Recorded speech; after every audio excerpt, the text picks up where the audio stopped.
Welcome to Temples and Rituals of Ancient Egypt. During rituals and festivals, the god was carried on a solar barge between the areas of a temple or the temples of different cities. Funerary carvings and paintings covering thousands of years, as well as the Book of the Dead, depict the same ship and oar design.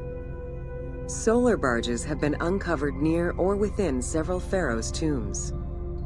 They were intended to carry the pharaoh into the afterlife.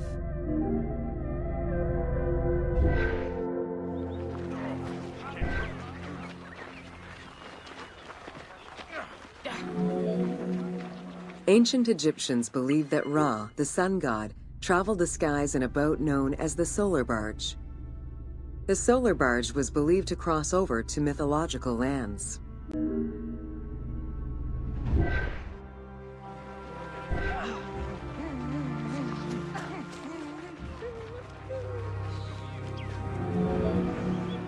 The god Ra believed mankind was conspiring against him. He ordered Sekhmet, the lion-headed war goddess, to kill all humans. To his chagrin, Ra quickly realized that with all humans gone, there would be no one left to worship him. In order to stop the rampaging Sekhmet, beer was brewed and dyed red with pomegranate juice to resemble blood.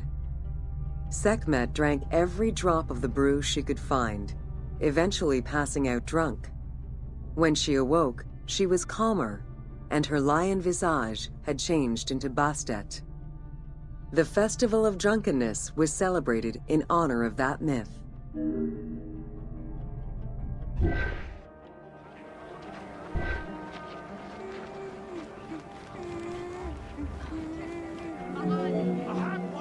Unlike the daily rituals that took place in the temple and were performed by priests, festivals allowed the entire population of the city to participate.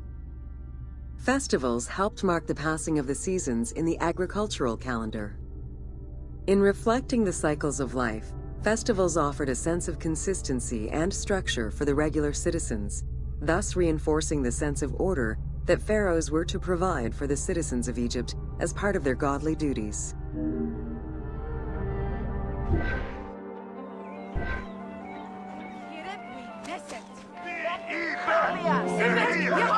The importance of these festivals is demonstrated by their longevity. Records show that Osiris festivals occurred for more than 2,000 years. Some festivals serve to reinforce state control and promote the king's reign. Both the Opet and Set Jubilee festivals were specifically intended to celebrate the renewal of the king's power.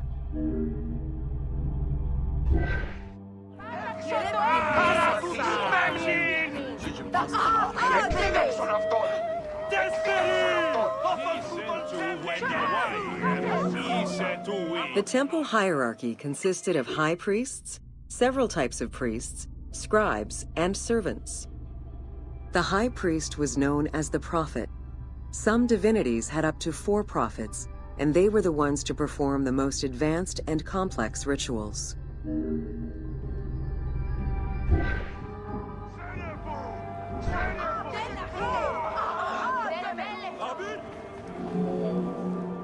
Egyptian priests were not confined to solely religious tasks, and in fact had crucial roles in Egypt's administration, most of which served to reaffirm the pharaoh as the proper vessel for the gods.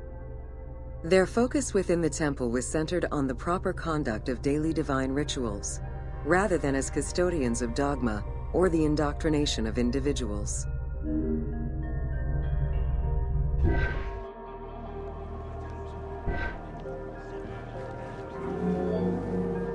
Scribes were custodians of the sacred sciences. Some priests were associated with the funeral rites and were considered the group with medical knowledge. The servants of the Ka were low-ranking priests who carried food and offerings in funerary rituals. Lector priests were distinguished by their ability to read, and their main duty was to recite specialized religious texts in both temple and funerary rituals.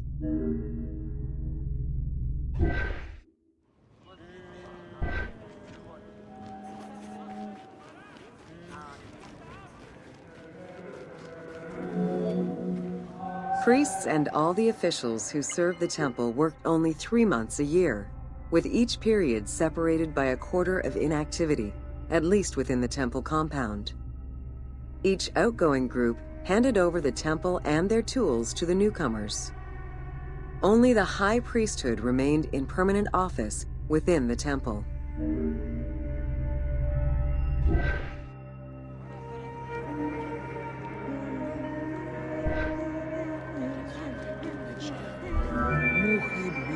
The most sacred part of the temple was referred to as Jeser Jeseru, the Holy of Holies.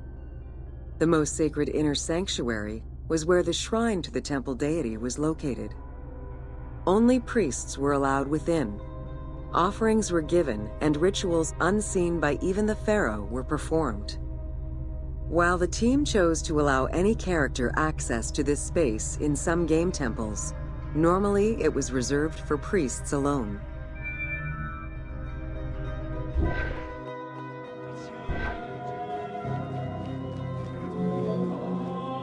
Pharaohs and their priests often chose the site of these sacred temples because of some mythological connection or an alignment with the cardinal points and certain stars.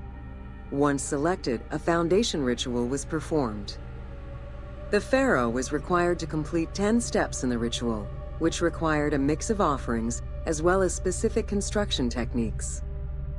Once the temple was complete, construction of the chamber containing the shrine, or naos, began.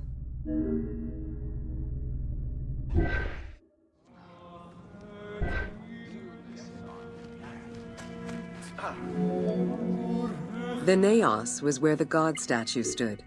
The representation of the deity was usually in stone or wood and decorated with gold, silver, and precious stones. Smaller temples had only one naos, while larger complexes, such as the Temple of Karnak, had many chambers to honor gods, such as Amun, Ptah, and Osiris. Each statue was believed to be a receptacle for the presence or essence of the god's Ka, enabling it to take a physical form. Through the statue, the god came to the shrine to eat, drink, and communicate with the pharaoh, or with the priests standing in for the pharaoh.